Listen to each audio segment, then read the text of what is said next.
đồn là cuộc hoa quý sur vang mà se baran dein ko har zual turan mo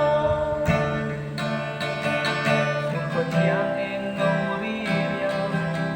along her chuang le si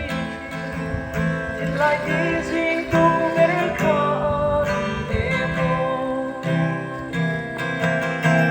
sweet min lên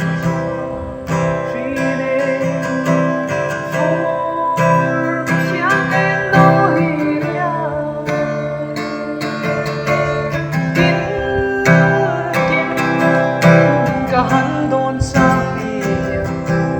ôm lấy tiếng thủy hoa liềm sống quê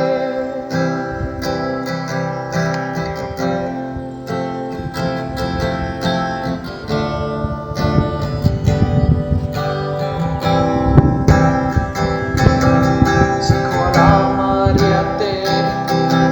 sông khô rễ đông dia ya hiang mà tiếng thun lệ lưới té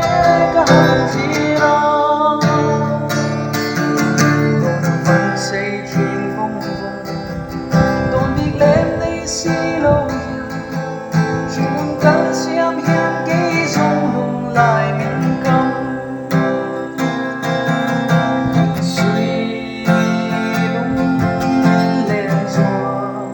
truy nê phù khawthiang em nấu riêng tin cả hắn đồn trang đi ôm ngay tir nun huy mua liềm trong tê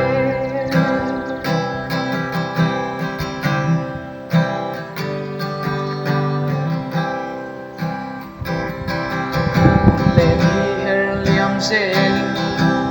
cho cô đâu mấy lâu ra về cả khi lại tung thu lên mô riêng đôi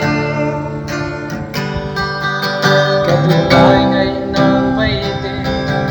nắng nên phó ngày suy buồn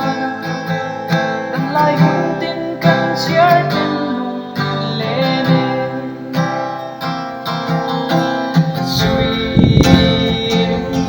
lên rồi truy nê